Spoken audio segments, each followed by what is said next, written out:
Well, how do you stop that? That's a good question. Was that new? I wasn't paying attention. No, normally we cut it out and go to the 30-second musical countdown and then into the intro. And I got carried away playing with an AI tool that I'm experimenting with, the one I was showing you just before we came on. And I got a bit carried away getting it to do stuff. And the next thing I knew, that thing's going off. And I'm like, oh, damn, I've missed the 30-second bit and everything. So welcome, Society 11, to a very professional edition of the Friday Live. Hope you're all well.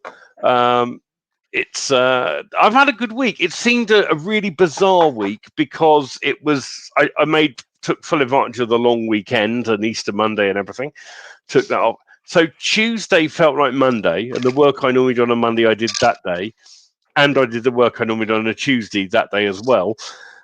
But Wednesday still felt like Tuesday, and the short weeks really just throw me a bit. But it's been good. It's been good. I've been playing around with lots of interesting bits of software and technology. And yes, there's going to be some good stuff coming. I can't say much else at the moment. Let's say hello to some lovely people, though, and see who we've got in the house. Jerome Johnson, Jim Cleves, Mr. John O'York, Doug Halfpenny, Mike H., Robert Borsuck, there's Mr. Melissa. Hello. It has been a short week. And anyone else I've missed. Hello and welcome. Is Volker here? Because I need to show Volker something. So if he's here, he needs to let us know. If he's not, maybe we could tag him or something. And at Volker. If not, I'll catch him later on the I Am Pub. Hello, Facebook user. John Smiley. It's John Smiley. Hello, John. Good to see you. So, hope you've all had a good week. There has been a win or two posted in the main group this week, which is good. Ralph George says he's on his way to a win, but I actually consider the stage he's got to a good part of it, because getting through ClickBank's compliance and all of that these days is a lot harder than it used to be. In fact, a good bit of advice, and I got this from Marlon Sanders. He said, if you're ever worried about the legality of your sales copy, with today's standards, get ClickBank to approve it, even if you don't want to sell on their platform, because if you can get through their compliance, they've got good lawyers looking at it, and you're not paying those lawyers. You get all the feedback, you then correct it, and then you can sell it wherever the hell you like. So not a bad tip there, a bit of wisdom from old boy Marlon. And inversely, if you don't care about your sales copy, whether it's legal or not, then list it on Warrior Plus. Well, that's true. As I have been writing about in my emails the last couple of days. Volker's yeah. Hello, Volker. Good to see you, sir.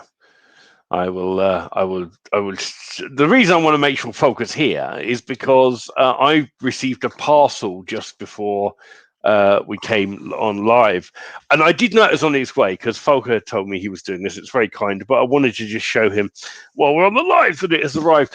Volker sent me a housewarming present. This is a slow cooker. Slow cooker. I figured as much. It's a slow cooker, yeah, and it's a black one, because once you go black, you never go. I don't know. Heard that somewhere. It's New York. So I haven't actually cracked it open yet, and I don't have my knife at the desk, so I'm probably not going to crack it open right this second. I might try and hack into it with I'll try and get in with a screwdriver. We have to do it with a screwdriver. We're not allowed knives. You can use this one. This will work. It's England. Even our scissors have got, a special plastic ones with grippy handles. They don't trust us with anything here. My goodness. So, and I can make you a plastic project. I do actually have really sharp knives and slightly not legal knives, actually, for this country. Well, they are legal, but only if you carry them in a toolbox. And quite honestly, I don't carry a toolbox. So if I go out, anyway. I go out, it's in my pocket or my bag, So The only Are the- reason it's illegal is the blade locks on it, and locking blades that were made illegal here for Are carrying the around. slow cooker instructions in Spanish, Michael? No. And it says on the box, it's got the tick against BS plug, which stands for bullshit. Plug. Yeah, bullshit Yeah. plug. Because English plugs have got 3 pins because they're bullshit. Right. There we go. There is a gorgeous. I'm not going to take it out of the other box, but that's my slow cooker. Thank you, Volker. Very, very kind of you, and I will make very good use of it. So I smell thanks ham for and that. beans.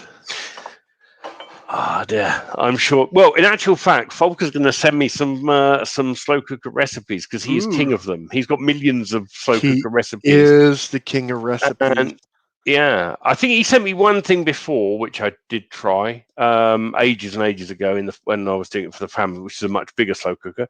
This is more personal size.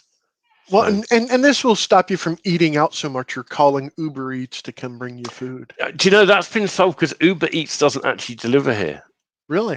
No, it's not sprung up in Shaftesbury yet. Not quite big enough. We're a market town, so it's not really a big enough town. Gotcha. We do have plenty of takeaways you can directly order from, though, and we are spoilt for choice here. So recipes coming soon at iamcooking.com. Well, Volker, send me a couple of tests, and then I can leave you a cracking testimonial for how good they are. Hey, Volker. I'll even take photos of my efforts. Volker, hit me up. I got a tool for you. Oh, yes. Yes. I have a tool for you. Could show them that later on the pub, maybe.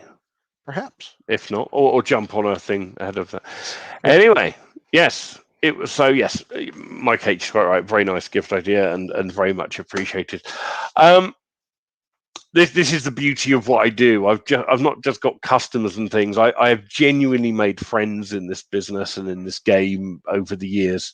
And as many of you know, and you're welcome to come and hang out with us. We keep inviting you every week. If you're not coming on the Iron Pub, it's not as scary as it sounds. It's just a bunch of us chilling out and whatever. If you're easily offended, probably best you don't come in because we're not very politically correct or any of that nonsense. We're just there to wind down and have a good time on a Friday night. But we do talk a bit of shop as well and bounce some ideas around, some fantastic ideas. And in actual fact, over the last few months, a few people have popped up on the Iron Pub and have come on to make a point of saying how much of a difference the Iron Pub made to their life. Which I think is a really encouraging thing, considering it was just meant to be a fun piss up. But how many years ago now? Volker can tell you better than I can. Volker's my diary man. He tells it. I'm rubbish. I'm so bad. I've started writing the book. Remember, I said a while ago I'm going to write a little book called The Story of Society 11, and it's going to be about basically how we came up with the idea and what the initial kind of marketing campaign was and what it's become and where we're hoping to take it. And I think it'll be quite an interesting thing to write out as like a cross between a diary and a journey plan for the future, and a bit of and there's lots of lessons that we learned along the way which I can impart in the book. So that's kind of the reason for doing it. But I was sat down the other day just writing some notes and putting some bits in, and I don't write in chronological order. I sort of write the bits I remember and then I arrange them in order. And I was sat there going, I honestly can't tell you how many years we've been running now. I know roughly within 1 or 2. I know. It really is mad because time just flies these days. So yeah, like a banana. But there you go. The IM Pub is in its 7th year, so which is pretty mental. Crazy. Yeah. I don't know about. Pretty much, I can account for where I've been most Friday nights for the last 7 years because I've missed that many. If time flies like an arrow, fruit flies like a banana. True. It is. Words of wisdom there. So anyway, yes. Before we say anything else, then I think we need to say goodbye to some people because the money makers. I'm sorry, you can't stay with us anymore. Money makers. If you're on our email list, check your email from Andy. He sent you something pretty special. Read it, look at it, engage with it, Yesterday's respond email. to it. Yes. We've had a lot of people have reached out and replied to that email, and I've sent them the details and an invite link for Society 11. It's going to be interesting to see how many actually take it up, because quite often these people, they all want to know what it is, but they don't actually want to do anything. And and I've been blunt in the email that goes back to them, this isn't a push button magic system, because those are all bullshit, So it'll be interesting to see that if we get a few of them in. But it'll be nice, because I've had some inquiries from people that I think, we could really help you. You would get so much support and help in here, because I know what you've tried to do, and I've seen how you've tried to do stuff, and it hasn't quite gelled. We can polish those edges and help you out. So hopefully some of them will come and join us. I'm hoping. So anyway, but that's it. Money makers, thanks for stopping by and checking out a bit of the show. We're now going to talk the real juice. So you have to go bye-bye. Hasta luego.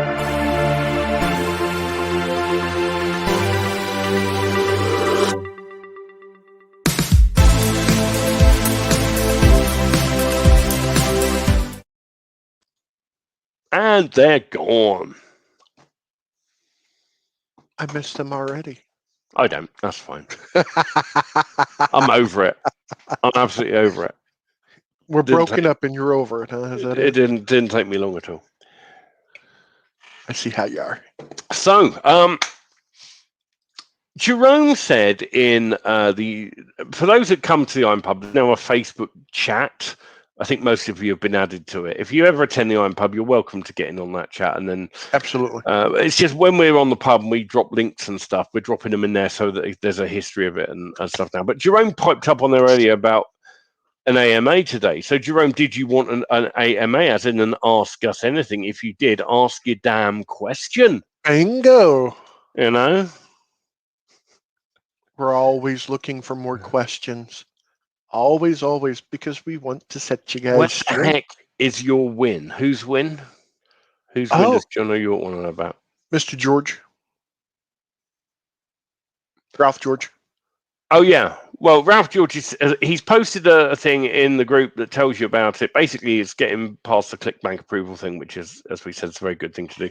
Right. And he said he did find out about a site he had not known about before. And he shared the link in the Facebook group inside of Society 11, cbgraph.com. Most likely because he received visitors from that particular link. So that isn't, and I just clicked on it and looked at it, and it seems like a pretty decent idea that they have there. I haven't gone into it further than just the initial eyeballs on the webpage. But it is definitely something to keep an eye on and possibly even create an account with.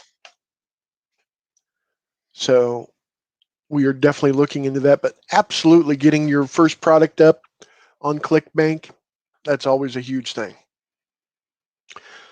Doug put a question on the Friday Live notice post. That must have been after I last looked. Let's see here. Let me go.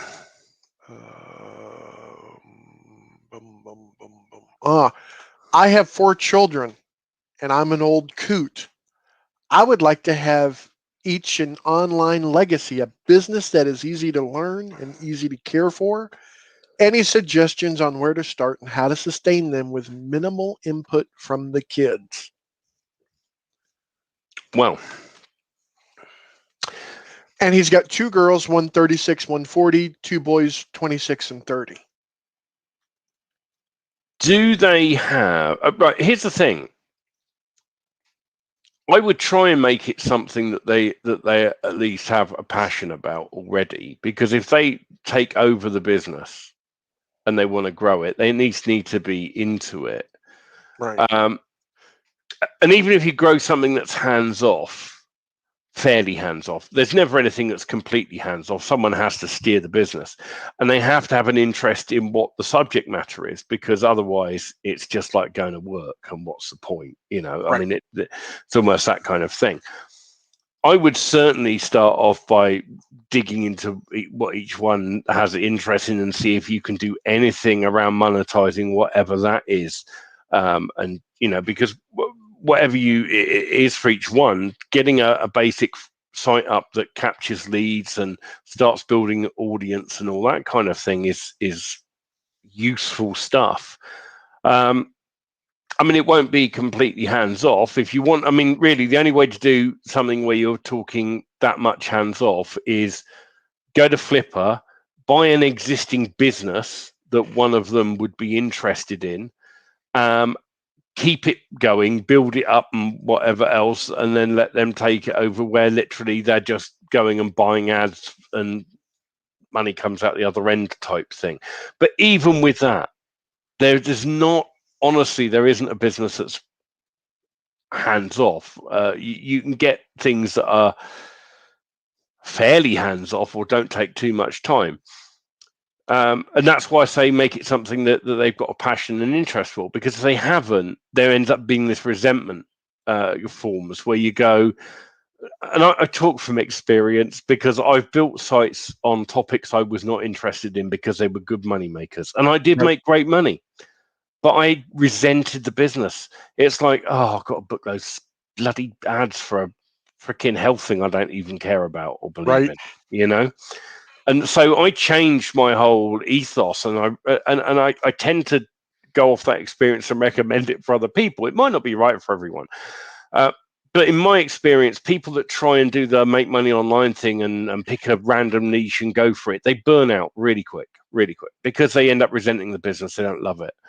I write about marketing. I write about persuasion. I write about magic tricks. In other words, I write about shit I love. So it never feels like work. It really does. It does a bit still, but I get a choice each day. I'm like, which niche am I going to do a bit of work in today? I really fancy doing something in that one. Right, that's what I'm going to go do. So I get that flexibility. They've got to have some interest there, or when you hand the legacy over, they're just going to resent it and let it fizzle out, and that doesn't. Right. No one's gained then. You've put all this sweat equity into it, and they're like, well, thanks, but I don't have time for it.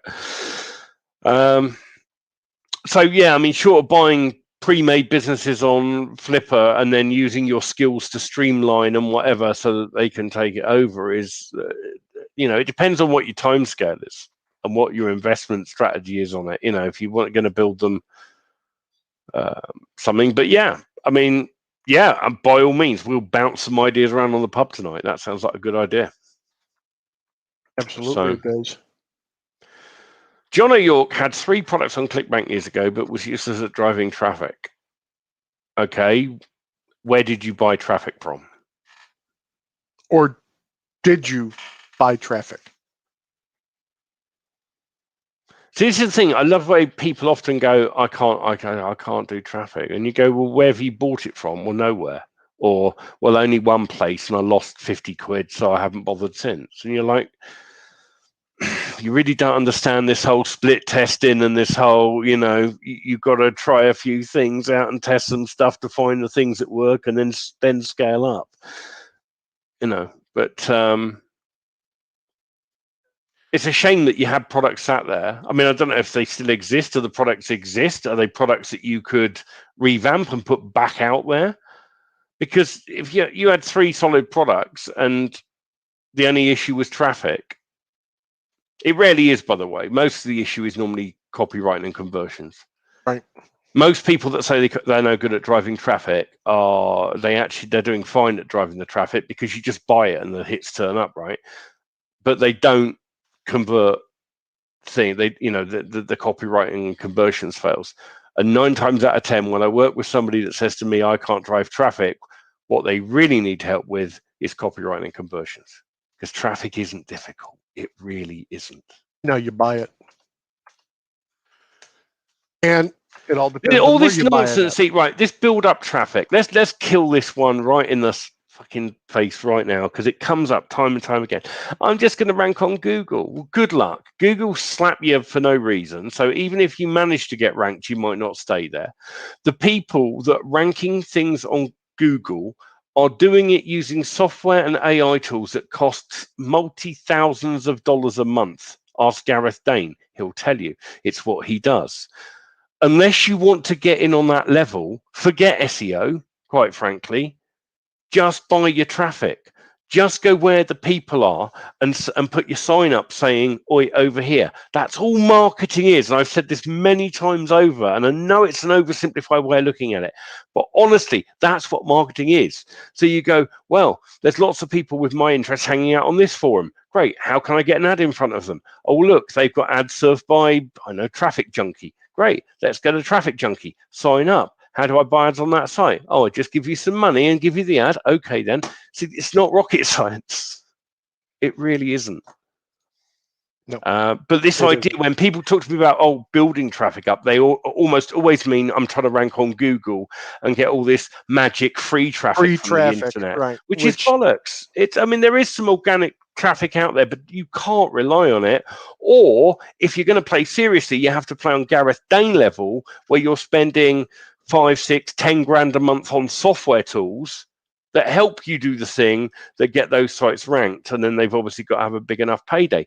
Most individual work-at-home marketers cannot compete with guys like Gareth sat in his office picking off niches and absolutely hammering it, right?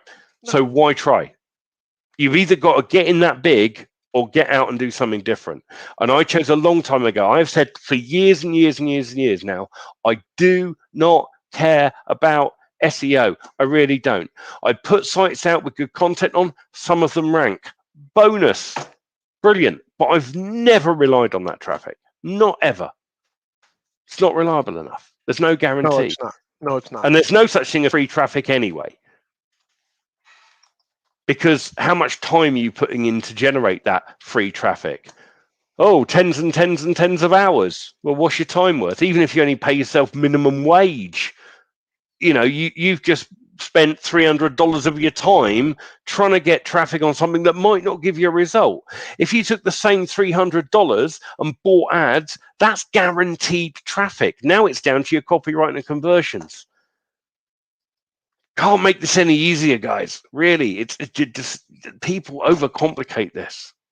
Anyway, that's a little mini rant, but I hope it's helped someone. I hope it's made you think a little bit about what the actual issue is. 9 times out of 10, the issue someone thinks they have with their business isn't the actual issue. It's what they've chosen to blame it on, or the excuse they've chosen to make.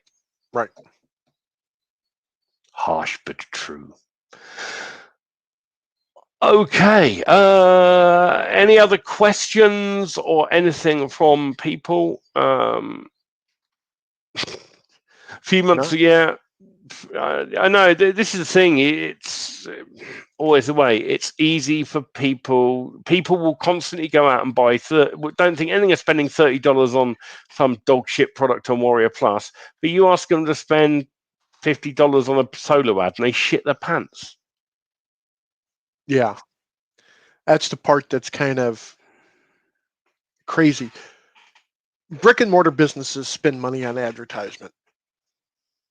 Sometimes they're successful, sometimes they're not. We're not saying if you spend money on advertisement, you're going to be successful. Plain and simple. It all depends on who you're targeting, who you're advertising to, and whether or not your product congeals with them, whether or not they find it a desirable thing. That comes back down to your sales copy at the same time, because there are some people that can sell ice to Eskimos. Just like there's people that can sell, lanterns to people in hell. It all depends on what your capability is on marketing. There are some people that can sell anything and everything to anyone. Other people cannot. I fall in the latter category. Some people say otherwise. However, I understand my limitations because I don't like doing sales copy at all. So I hire it done. And then I have others look at it before I approve it being done. The reason being is I don't understand, nor do I desire to understand all the nuances with marketing. I let other people look at it, determine, hey, that's good copy. Yes, I like this. This is the reason why. it comes down to advertisement though as well. Your advertisement is nothing more than an extension of your sales copy. What you promote, how you promote it, your email swipes, your email copy, your social media ads, all of that is sales copy. It may be more enticing to get them to come over to click, and then you can spell it out for them in your sales page, but it all comes down to sales copy. It really does. I can create products all day long, but if I don't put them out and sell them, they're useless. They're digital ones and zeros on my hard drive.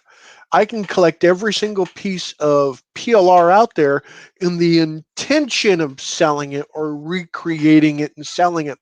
But if I don't do that, it's useless. You have got to put the effort into creating a whole package. I'm ranting. I apologize.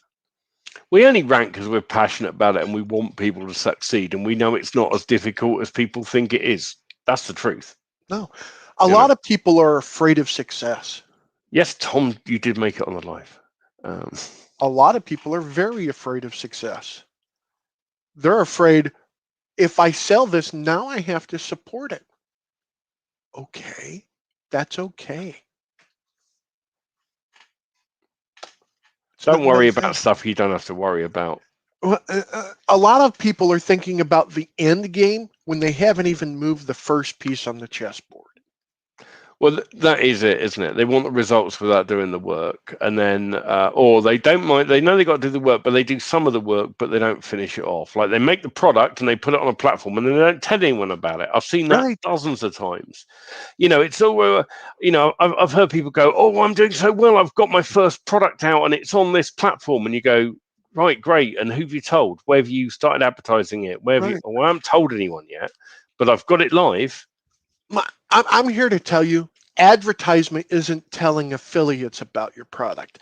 Advertisement is talking to potential customers about your product. If you're looking for affiliates, you're looking for the wrong people. You need to be looking for customers. Plain and simple, because your most favorite customers are going to become your affiliates who are going to rant and rave about your product and your services. Those are the affiliates that you really want. The ones that just want to promote your product for 20, 30, 40, 50% of the cut and absolutely have no friggin' idea how your product works. Who cares? All they are people who can sell. Great. You become the person that could sell your product. You're the one that needs to say, this is what I have. This is what I love. This is what I do. This is who I am, and I'm willing to put in the time for you to be my customer.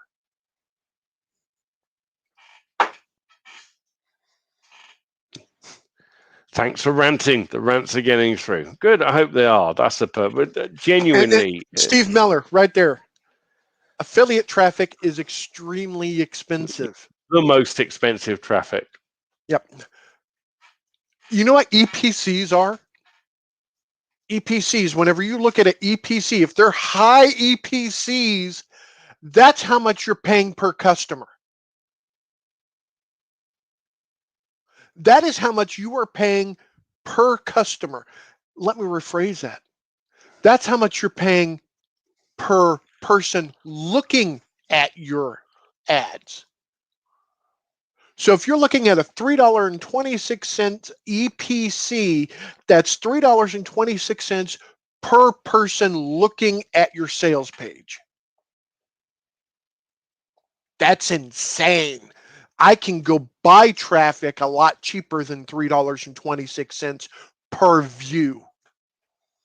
And incidentally, that's why there are some people that make a business out of plucking products that have got particularly good EPCs, understanding that it won't be quite as good from other sources if it's not pre-warm, but then going and buying that cheaper traffic and driving it almost direct to, I mean, if they're sensible, they go via BridgePage. And there are people making a living doing just that. It's EPC, earning per click. Yep. Anyway, that is the live for this week. we will. Please change the title of this one to the best rants in S11. Maybe we ought to collect all the rants and do a collage show eventually. Perhaps. But that is alive for today. We will be on the I Am Pub later on, 9 p.m. London time, for a bit. There seem to be people there for many hours, so I'll be there for a couple of hours at least, and hope to see some of you on there. And other than that, we will see you on Wednesday for the midweek musings. If you've got any questions, concerns, you're stuck on anything we can help you with at all, let us know in the Facebook group, and we'll talk at you again on Wednesday. Later.